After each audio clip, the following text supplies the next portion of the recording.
Yeah, the first commercial. Okay, so we'll make sure we're ready. Say, are you ready to go? Are you ready to go? I'm ready to go.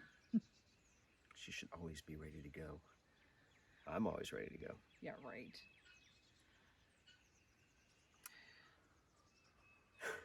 You ready? Nope. The first commercial fertilizer came out in 1903. My great-grandfather was farming long before that. So what did he do? Let's get into it.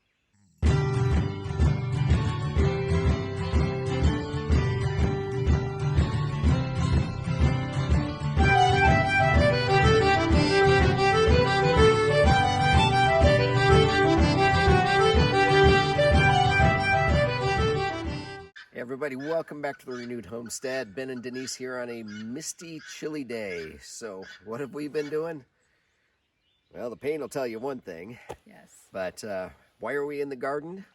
Well, one reason we wanted to show you our crabapple is in full bloom over there. It is so pretty, but we wanted to throw that in the background for you at the moment. But today we are talking poop. I mean, fertilizer. And amendments. And amendments. And amendments.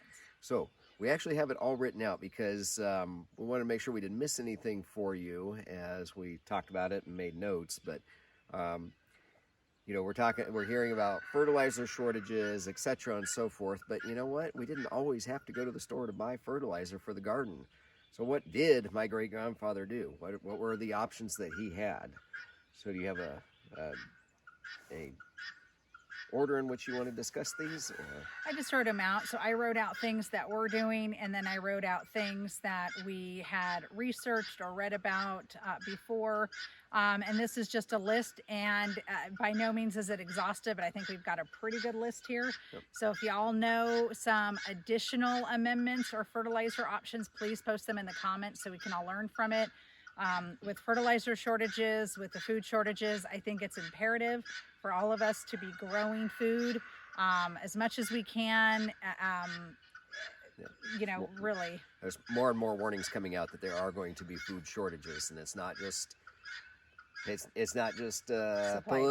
supply chain and political hearsay. I mean, we're hearing about shortages around the world and farmers not being able to afford to put seeds in the ground. So because they don't have commercial fertilizer. Yeah. So and then we've got the avian flu thing with the birds and huge flocks of chickens being culled. So no eggs. Fires at food processing plants. Yeah, just a whole lot of real questionable things. But we can only control what we can control. In which case, you can put some seeds in the ground and grow your own food. Absolutely. I mean, maybe not to the extent, you know, you might not have a quarter-acre garden like we're blessed to have, but grow something. Something is better than nothing. So these are some tips to help you get those seeds healthy and get those plants growing.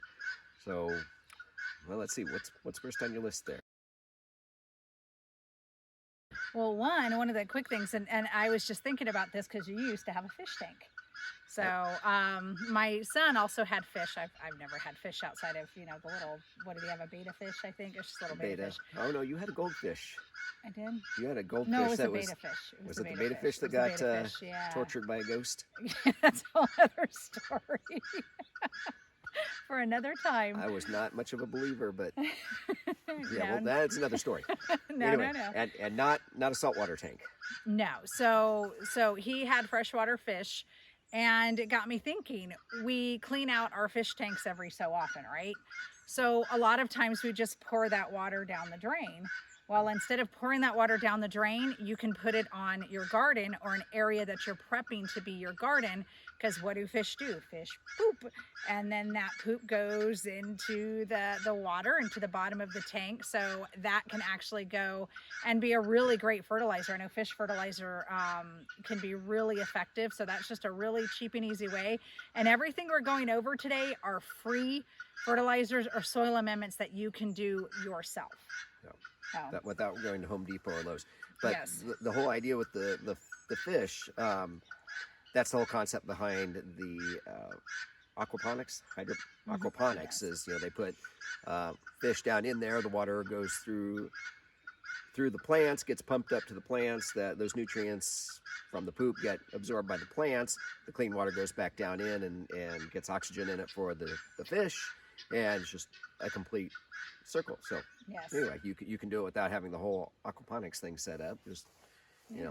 thank your fish and overfeed them so they can get more poop. Well, don't feed them too much. Okay, all right. If they're goldfishes, you feed them whatever. And then don't feed them whatever. Well, goldfish are pretty tough. Are they? The story is when I was little, we had a goldfish, and Mom was in the shower and came out, and I had a fish in a bowl of milk, and because No. milk is supposed to be good for you, Oh, and no. so she poured out the milk and was getting ready to flush this poor fish and put a little water in the bowl. He started flopping around and lived another year in the tank. Okay, that's impressive. Yeah, okay, yeah. So You fish murderer. I was trying to help him. Milk's good for me. Milk's got to be good for the The fish. things we do as kids. Things Oh we do as boy, kids. that's another story. Yes. Yes. So Anyway. so back on track. So another thing with fish die, right? And a lot of times, what do? We flush them down the toilet, or we put them in a little box and we bury them. Well, you can take that fish and actually bury it in your garden, and that will actually give nutrients to the garden and the plants that grow above it. I know Native Americans used to put the head of a fish at the bottom of their corn plants, correct? Anything they weren't eating, yeah. Or if they caught small fish. Yeah. So just another thing that you can do. Another thing that we do regularly on this homestead, we don't really work with fish right now. We're hoping to get trout for our ponds soon. We've been having trouble finding trout, but make compost. And I know compost sounds really complicated, and Permapastures Farm has a really, really great video on how to do an 18-day compost, but not everybody has the volume necessary to make like a hot compost pile, and hot compost is usually, I believe, 18 days. And 3 cubic feet. Yes, I believe it's, yeah. So like we use our the straw or the pine shavings or whatever from our chicks or our chickens or ducks, and we're able to add food into that and other greens and leaves. So we have the capacity to do a 18-day compost, but not everybody does. But you can do a cold compost pile really simply. You basically just take your food scraps, you can take grasses, you can take leaves, you can put them together, let them break down. One thing I do want to mention with grass clippings, make sure that there have been no herbicides on the grass clippings, will break down, and you can utilize your kitchen scraps. You can use eggs, you can use for a cold compost anything that's not meat. Yep. So any kitchen scraps that you have that are non-meat, eggshells are fantastic. Another way to add volume to your compost pile, go to your nearest coffee house and ask them if they have coffee grounds that you can have. A lot of coffee houses just throw their coffee grounds away, and they will be more than happy to give you coffee grounds. A lot of times Starbucks will have a basket out front of just used grounds, and you can ask them if they don't have any sitting out. But I know a lot of coffee houses do. We've made an arrangement with the local place, and Yeah. that tripod is actually sitting on one of the 5-gallon buckets that they gave us. So Yes. Yeah. So, but that's an easy way to add to your compost. Another thing you can do, as we said, you can do the leaves and the grasses together. Remember, it's nitrogen and oh my gosh, it's brown and green. No, nitrogen and the brown.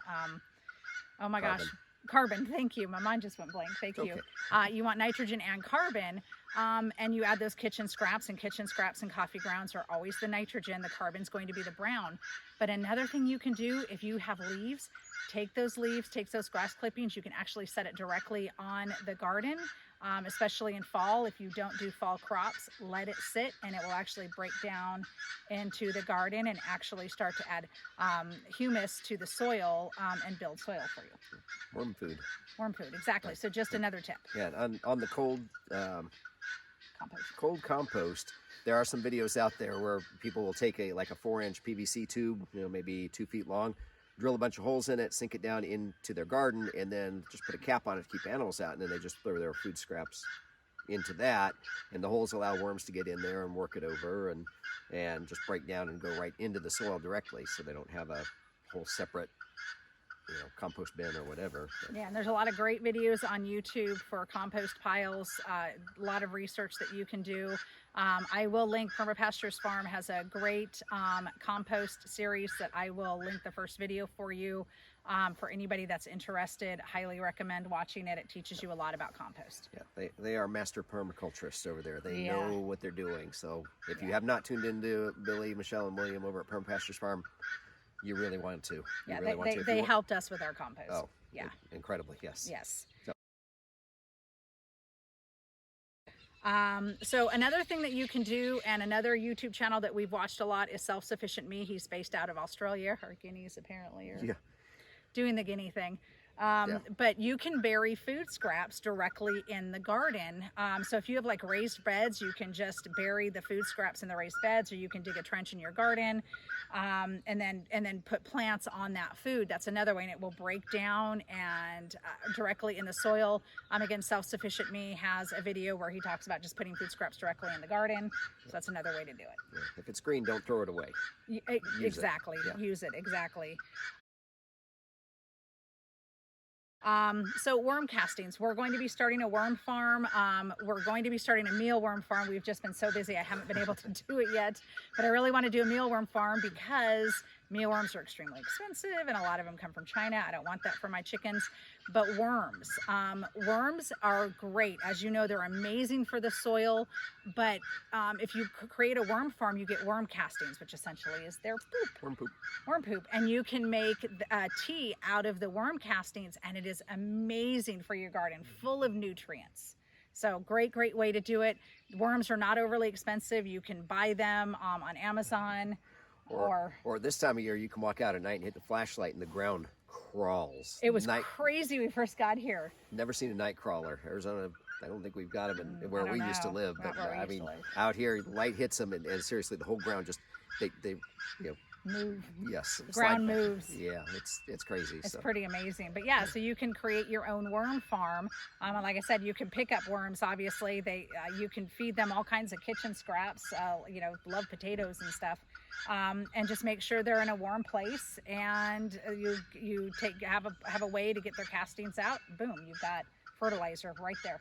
Now, I saw somebody moving their worm bin because they were trying to harvest some of the area that's already been worked over by them.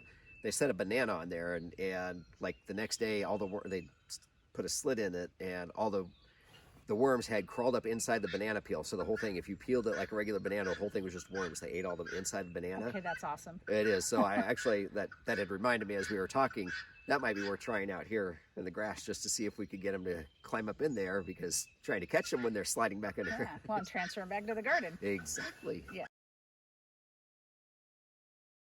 Yes. Okay, now this one's going to be a little tricky, only because you need to find somebody that doesn't regularly deworm their animals. We do not deworm our animals with commercial dewormer. We do a natural dewormer. Most people do use commercial dewormers, and we've talked about it before, but for those that are new, some of that can get in the poop. It can go down into the ground, and it can actually kill the beneficial microbes that are in the soil. So, but if you know somebody that doesn't regularly deworm, like make sure they haven't dewormed in at least 6 months. They have horses, donkeys, sheep, goats, whatever it may be. See if you can actually go muck out their stalls. See if you can clean out their pens. Take that fertilizer back and then compost it. That's what we did when we first got here. We actually found a lady that had donkeys, and I said, "Hey, can we come muck out your stalls and get free fertilizer?" She's like, "Absolutely." You want to clean our stalls? Come on over anytime. We have a little bit of... Come back soon, come back often. Right? A little bit of sweat equity, and we had immediate fertilizer, and that was before we even started the garden. Oh. So part of the planning ahead. But that's right. All right. In usual fashion, we ran a little bit long, so we thought, well, let's split this into 2 parts. So anyway, we will see you on the next video, but God bless. Bye. Bye.